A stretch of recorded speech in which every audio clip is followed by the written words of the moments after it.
Halo semuanya, Mimin lanjutin lagi alur BTTH Dunia Seribu Besar ya. Di episode 49 ini, Xiaoyan mulai menghadapi kekuatan misterius. Yuk langsung kita simak.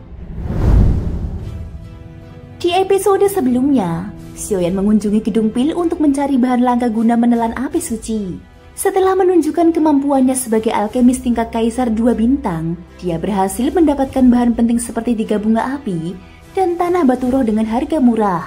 Namun kemunculannya menarik perhatian seorang pemuda sombong bernama Xingli yang mencoba merebut bunga langka itu. Setelah mengetahui identitas Xiaoyan, Xingli terpaksa meminta maaf dan memberi kompensasi besar. Xiaoyan lalu kembali ke penginapan dan bertemu Yuru yang khawatir padanya. Yuru juga meminta bantuan Xiaoyan memeriksa simbol warisan di dahinya yang ternyata menyimpan kekuatan luar biasa. Namun tepat saat Xiaoyan hendak beristirahat, kabut hitam misterius menyelimuti ruangan dan menyerangnya secara tiba-tiba, membuat tubuhnya menghilang dari kamarnya.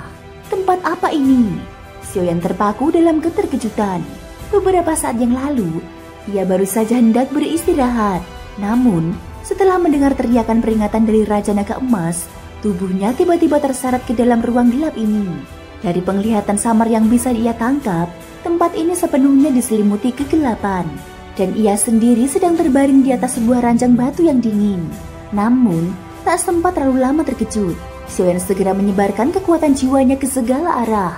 Hal pertama yang harus ia lakukan adalah memastikan di mana dirinya sekarang. Guru besar, tempat apa ini? Tanyanya dalam hati. Suara Raja Naga Emas terdengar. Tempat ini tampaknya adalah dunia bawah tanah. Aura kematian sangat pekat di sini. Berhati-hatilah. Dengan menyebarkan kekuatan jiwanya lebih jauh, Xiaoyan menemukan bahwa dunia bawah tanah ini memiliki jalur-jalur yang saling terhubung dengan sangat rumit dan tak beraturan. Tak lama kemudian suara samar terdengar dari kejauhan. Tidak tahu untuk apa orang-orang atas membawa semua manusia ini. Katanya, kelompok sebelumnya belum cukup, jadi mereka harus menculik lebih banyak lagi. Jika ketahuan, apa mereka tidak khawatir membuat marah para tetua dari Suan Santian? Ah, itu bukan urusan kita. Yang jelas, kali ini aku berhasil menangkap seorang penghuni dari kamar tingkat Tian. Kau tahu, hanya orang-orang dengan kekuatan tinggi yang bisa tinggal di sana. Xiaoyan yang mendengar percakapan itu segera menahan diri. Dalam dunia asing seperti ini, langkah terbaik adalah tidak gegabah. Ia pun kembali memejamkan mata, menyembunyikan auranya. Mengapa hanya puncak Dodi bintang 3 bisa tinggal di kamar Tian? Suara bingung terdengar mendekat, bersama dengan sesosok bayangan hitam yang melayang. Sosok itu tak berjalan, melainkan melayang di udara. Tubuhnya tidak menyentuh tanah sama sekali. Saat sosok hitam itu mendekat dan mulai memeriksa, Xiaoyan pun dapat merasakan dengan jelas.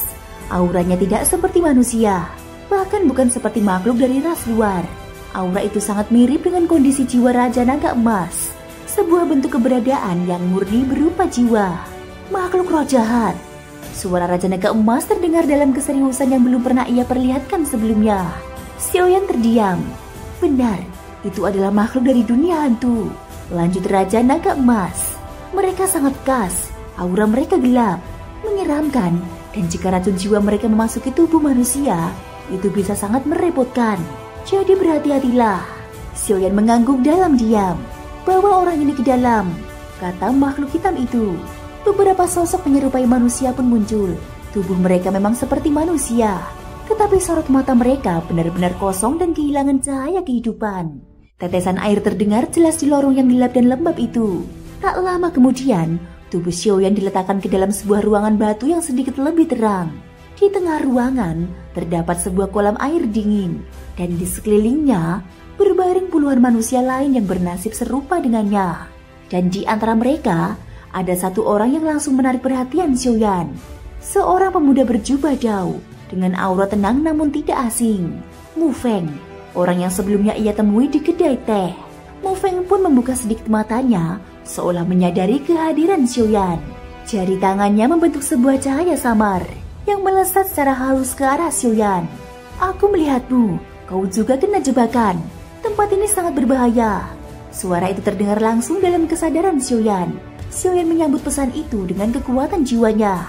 Entahlah, aku masih tidur di kediamanku dan tidak tahu bagaimana terseret ke tempat ini. Mu Feng menjawab dengan yakin. Aku akan membawamu keluar. Tunggu sebentar lagi. Xiaoyan pun tidak membalas lagi. Tiba-tiba, suara berat terdengar dari sisi kolam. Apakah semuanya sudah siap? Semuanya ada 100 orang. Jumlahnya cukup. Jawab suara lain dari kejauhan. Manusia rendahan, kali ini kalian akan menyadari nama besar dunia hantu. Tawa jahat terdengar menggema. Sosok bayangan hitam itu memancarkan aura yang begitu kuat, bahkan hampir setara dengan Hudu. Setelah berkata demikian, ia pun meninggalkan ruangan. Suasana kembali sunyi. Sekarang, ucap Mu Feng pelan. Xiaoyan membuka mata dan langsung bangkit. Namun saat mereka mencapai pintu keluar, mereka terhenti. Sebuah penghalang tak kasat mata menghalangi jalan. Serahkan padaku. Yin yang 5 elemen. Semua menyatu, hilang. Mu Feng meramalkan mantra dengan gerakan tangan yang aneh. Tubuh mereka berdua mulai menjadi transparan dan samar, seperti bayangan ilusi. Tenang saja, ini hanya efek sementara, kata Mu Feng. Xiaoyan mengangguk. Dalam hati, ia kini melihat Mu Feng dalam sudut pandang berbeda. Teknik tingkat tinggi ini jelas bukan dari orang biasa. Mereka pun perlahan mendekati kolam es di tengah ruangan. Luasnya tidak lebih dari 10 meter. Tetapi airnya hitam legam dan menyembunyikan kedalaman yang tidak bisa ditebak. Xiaoyan berdiri di tepi, memandangi air gelap itu lalu bertanya, "Apa kau tidak merasa ada sesuatu yang janggal dari kolam ini?" Mu Feng mengernyit. Dia memejamkan mata, mundur 1 langkah, lalu membentuk sebuah segel rumit di depan dada. Kakinya mulai bergerak dalam pola aneh. Yin yang 5 unsur, perubahan langit dan bumi, mata ilusi, terbuka. Begitu mantra selesai, 2 cahaya tajam memancar dari matanya, menyinar langsung ke dalam kolam. Setelah beberapa saat, ekspresi wajah Mu Feng berubah serius. Di dasar kolam, terdapat mata air dingin yang menjadi pusat kekuatan. Aura jahat di sana sangat kental. Sepertinya ada makhluk kuat yang tersegel di dalamnya.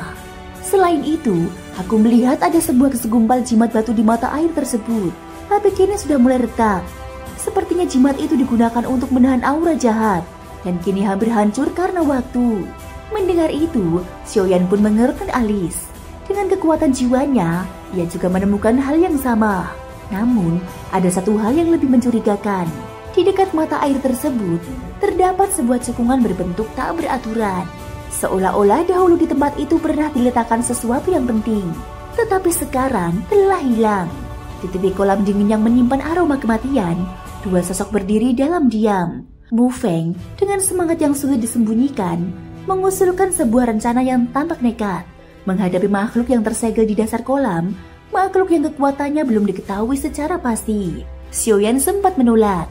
Bagaimanapun, mereka baru bertemu 2 kali, dan kolam yang mengandung energi gila pekat itu terlalu mencurigakan.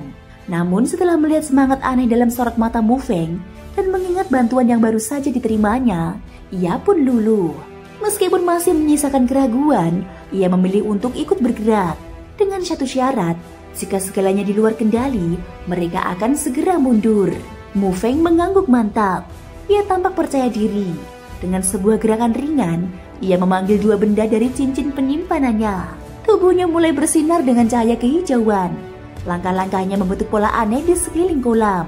Di tengah desiran energi, suara mantra kuno meluncur dari mulutnya. Tangannya menggenggam erat sebuah pedang kayu, sementara langkah-langkah kakinya mengikuti formasi 8 tigram. Apa yang awalnya tampak konyol perlahan berubah menjadi sesuatu yang agung. Cahaya memancar dari setiap langkahnya, dan energi kuat mulai terkumpul di pedangnya. Sosok yang awalnya tampak seperti dukun keliling ini menjelma menjadi ahli ritual kuno yang memanggil kekuatan tertua di dunia ini. Dari dalam tubuh Xiaoyan, Dewa Naga Emas yang tersembunyi ikut memperhatikan. Ia terkejut mendapati bahwa bocah di hadapannya menguasai seni kuno Yin Yang, teknik yang konon menjadi musuh alam makhluk dari dunia roh jahat. Tak berselang lama, pedang yang digenggam Mu Feng menghantam permukaan kolam. Ledakan dahsyat menyusul, memecah keheningan. Air kolam memercik tinggi, dan gelombang asap hitam yang menggumpal mulai menyeruak ke udara. Aroma kebusukan dan kematian merambat bersama hawa dingin yang menyelimuti ruangan. Mu Feng belum berhenti. Sebuah jimat merah darah muncul di tangannya, segera ditulisi mantra menggunakan darahnya sendiri, lalu ditempelkan ke udara. Kilatan energi merah membentuk wujud naga yang langsung menyelam ke dalam kolam. Begitu naga itu memasuki kolam, air mendidih dan mengejang, seperti menjerit dalam ketakutan. Asap hitam berputar-putar, Namun tak berselang lama, sebuah semburan energi gelap keluar menerjang, menghancurkan naga darah dalam sekejap dan langsung meluncur ke arah Mu Feng. Mu Feng mundur, pedangnya menyala terang mencoba menahan serangan itu. Tapi tekanan dari energi hitam itu membuatnya terhuyung. Di sisi lain, Xiaoyan yang menyaksikan segalanya langsung bertindak. Ia melepaskan kekuatan Doqi yang padat, membentuk cahaya putih pekat, lalu menghantam balik arah serangan itu. Saat itu juga, makhluk dari dalam kolam mulai memperlihatkan wujudnya. Gumpalan asap hitam menyatu menjadi sosok tinggi berwajah mengerikan. Makhluk itu bukan sekedar hantu biasa. Ia adalah roh jahat tingkat tinggi. Kekuatannya bahkan bisa menandingi Dou di bintang 4. Serangan demi serangan dilancarkan. Mu Feng memanggil kekuatan Yin Yang, mengerahkan cahaya dari pedangnya. Namun sang roh jahat menghilang, berubah menjadi asap, lalu muncul kembali di belakang Xiaoyan. Serangan mendadak itu berhasil diantisipasi, dan pertempuran berlanjut dalam bayang-bayang energi hitam yang terus membuncah dari dalam kolam. Namun, pertarungan ini hanyalah awal. Permukaan kolam kembali bergolak. Gelembung besar bermunculan dan pecah, memuntahkan lebih banyak asap hitam yang semakin pekat. Aroma kematian kini menyelimuti seluruh ruangan. Ada sesuatu di dasar kolam yang jauh lebih mengerikan. Sesuatu yang jika keluar akan membawa bencana. Tanpa menunggu lebih lama, Xiaoyan menarik Mu Feng yang masih sibuk melantunkan mantra. Dengan kekuatan penuhnya, ia melesat menuju pintu keluar. Bahkan tanpa peringatan Raja Naga Emas pun, kekuatan jiwanya telah lebih dulu merasakan ancaman besar itu. Bayangan mengerikan yang baru saja muncul dari dalam kolam membuat bulu kuduk siapapun berdiri. Bahkan sosok seperti Mu Feng yang sejak awal tampak berani, kini tak bisa menyembunyikan keterkejutannya. Ia menyadari bahwa makhluk yang keluar dari kolam itu bukanlah yang utama, hanya penjaga semata. Di bawah permukaan yang gelap itu, masih tersembunyi eksistensi yang jauh lebih kuat. Xiaoyan yang memimpin pelarian merasa cemas.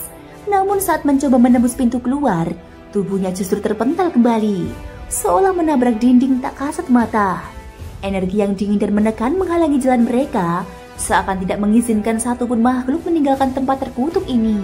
Seketika, ia ingin memanggil kekuatan api surgawi. Namun sebelum sempat bertindak, suara tenang Mu Feng menggema dari belakang. Sebuah formasi kuno ditebarkan. Jari jemari Mu Feng bergerak membentuk segel yang aneh. Dan saat suara magis terdengar dari mulutnya, energi di sekitar pun mulai bergetar. 3 dentuman keras bergema. Formasi penghalang yang menutup jalan akhirnya runtuh, meledak menjadi pusaran energi yang tersebar di udara. Tanpa membuang waktu, keduanya melesat keluar, menyusup di balik kegelapan, nyaris tak meninggalkan jejak.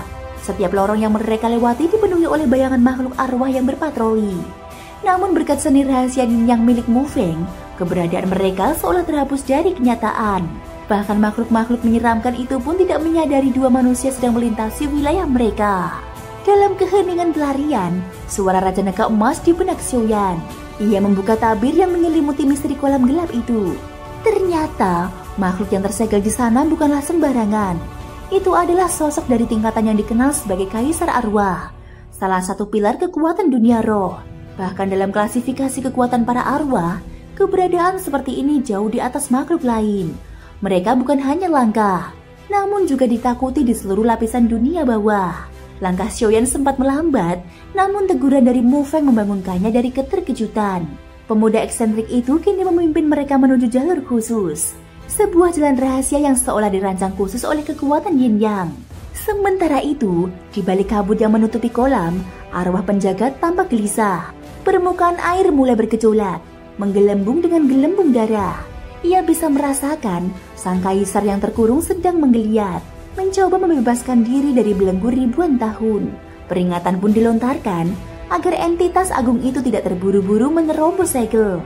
Namun kehendak sang kaisar tak bisa diganggu. Dan saat itu juga, 2 arwah tinggi, roh arwah Cime dan roh arwah Yokuan, muncul dan menyadari bahwa tempat mereka telah disusupi manusia. Kemarahan pun meledak. Yokuan menghukum pasukan bawahannya karena membiarkan 2 manusia kabur. Namun waktu sudah tidak memungkinkan untuk membenahi kekacauan ini. Maka sebuah keputusan mengerikan diambil, menyegerakan ritual pembebasan segel.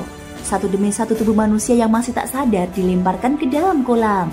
Begitu menyentuh permukaan air, tubuh-tubuh itu langsung meleleh menjadi darah, menciptakan semburan gas merah dan hitam. Aroma kematian memenuhi udara, dan kekuatan murni dari darah mulai mengalir ke dalam inti kolam. Perlahan, cahaya keemasan yang menyegel dasar kolam mulai memudar. Di sisi lain, kabut hitam justru bertambah pekat, seolah hendak menelan cahaya itu sepenuhnya. Saat itu, kekuatan jahat yang selama ini tersegel mulai menggerakkan dirinya. Sementara itu, Xiaoyan dan Mu Feng terus bergerak maju, menghindari setiap perangkap dan ancaman. Jelas pelarian membawa mereka semakin dekat ke permukaan. Namun di tengah lorong terakhir, mata Xiaoyan menangkap bayangan samar seorang manusia tergeletak di sudut tembok. Tanpa berpikir panjang, ia segera menghampiri dan mengangkat tubuh itu ke pundaknya.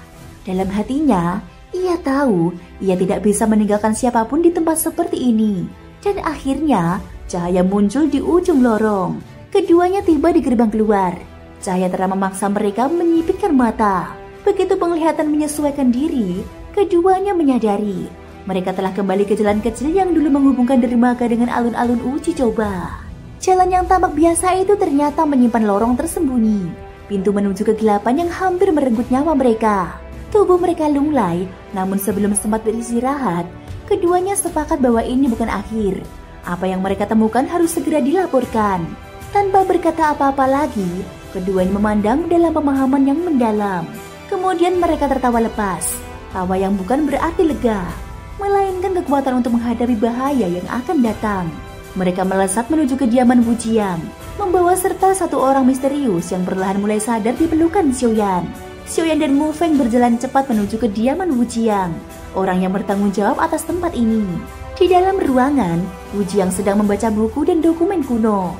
Suara ketukan pintu yang tiba-tiba itu membuatnya mengerutkan kening. Siapa di luar sana? Begitu membuka pintu, matanya membelalak. Ia melihat pria yang digendong Xiaoyan. Jiang Yuan, serunya terkejut. Xiaoyan mengatakan, izinkan kami masuk dulu. Tatapan Wu Jiang membeku. Matanya menyempit tajam ketika mengenali pria yang dibawa Xiaoyan. Baik, cepat masuk. Ia menoleh keluar sejenak sebelum menutup pintu dengan kuat. Begitu ruangan tertutup, ekspresinya langsung berubah serius. Ia bertanya, apa yang sebenarnya terjadi? Xiaoyan melirik Mu Feng yang masih terlihat lemah, lalu mengambil alih penjelasan. Semalam saat hendak beristirahat di kamar, tiba-tiba pandanganku menggelap. Ketika sadar, aku sudah berada dalam ruang hitam misterius. Wu Jiang yang mendengar ini seperti tersambar petir. Bagaimana ini mungkin? Tempat ini memang bukan milik mereka sepenuhnya, hanya dipinjam. Namun seluruh area hunian para peserta telah ia periksa secara pribadi. Tidak mungkin ada celah seaneh itu. Lanjutkan Xiaoyan. Dengan nada tenang, Xiaoyan mengatakan, setelah terbangun, tubuh terasa sangat lemah, seakan hendak tertidur selamanya.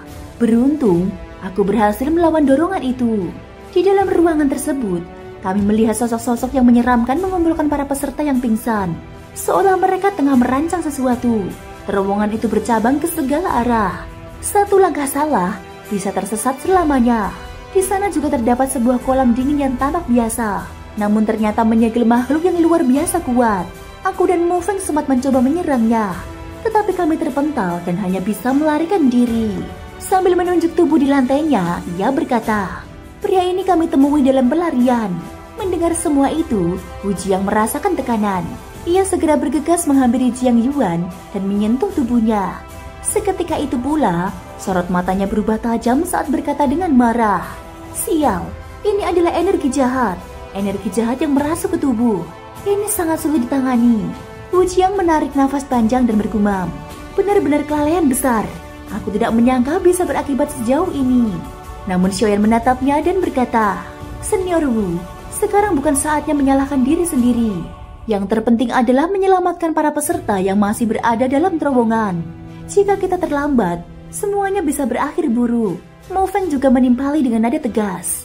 Aura makhluk dalam terowongan itu bukan dari manusia, melainkan berasal dari dunia arwah. Jumlah orang yang diculik sebanyak itu pasti berkaitan dengan makhluk yang tersegel di kolam itu.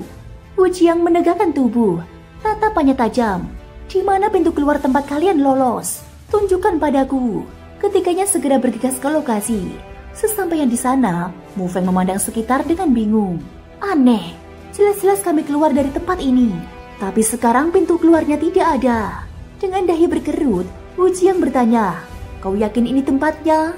Xiaoyan mengangguk perlahan sambil bergumam, aku masih mengingatnya dengan jelas. Mufeng memberi isyarat, bersiap menguji sesuatu. Ia mengangkat tangan dan mulai melafalkan mantra. Sebuah mata samar perlahan muncul di antara kedua alisnya. Tiba-tiba, suara bocah terdengar di kejauhan. "Paman, mengapa kalian datang lagi?" Seorang anak laki-laki berusia sekitar 10 tahun berlari ke arah mereka. Dengan nada kesal, ia mengatakan, "Tempat ini susah payah kami buat. Apakah kalian mau menghancurkannya?" Wu Jiang melirik Xiaoyan dan Mufeng, memberi isyarat agar segera pergi. Dengan nada tenang, dia berkata, "Kami hanya lewat, tidak ada maksud buruk. Kami akan segera pergi." Xiaoyan dan yang lainnya pun mundur, kembali ke kediaman Wu Jiang. Sesampainya di sana, Wu Jiang langsung bertanya, "Bagaimana Mufeng?" Mufeng menggeleng pelan. "Aneh sekali, bahkan dengan mata roh, aku tidak bisa menemukan apa-apa. Tempat kami keluar itu kini hanyalah tanah biasa, seolah tak pernah ada celah apapun." Xiaoyan bertanya, "Senior Wu, siapa sebenarnya anak itu? Mengapa kamu begitu sopan padanya?" Wu Jiang menjawab singkat, "Dia putra dari penguasa tempat ini." Ia menghela nafas panjang. "Kita harus membahas ini lebih lanjut nanti. Untuk sekarang, kalian pergilah. Bakat kelas 5 juga sudah muncul hari ini. Seleksi akan dimulai besok. Gunakan kekuatan kalian sebaik mungkin dalam seleksi nanti. Urusan ini akan kami tangani. Lagi pula, hadiah seleksi kali ini cukup berlimpah." Xiaoyan dan Mufeng pun meninggalkan tempat itu. Setelah mereka pergi, Wu Jiang menatap Jiang Yuan yang terbaring. Ia bergumam pelan, bagaimana mungkin Jiang Yuan bisa terserang energi jahat sebesar ini? Dan bagaimana pintu keluar itu bisa menghilang begitu saja? Ia mengangkat tangannya dan menuliskan beberapa kata di udara. Sebuah surat dengan tanda mendesak terbentuk dan langsung menyusup ke dalam ruang kosong, menghilang seketika. Di suatu tempat di dalam sebuah istana megah, seorang pria berbaju merah duduk santai sambil menikmati anggur. Tiba-tiba, ruang di hadapannya bergetar dan sebuah surat muncul dari celah dimensi. Ia mengangkat tangan, membukanya dan membaca. "Gunung Merah, diduga muncul makhluk jahat kuat. Segera kirim bala bantuan." Thank you guys sudah mendengarkan ceritaku di episode kali ini sampai akhir. Ikutin terus kelanjutan episode berikutnya ya. Semoga hari kalian menyenangkan. Sampai jumpa dan bye-bye.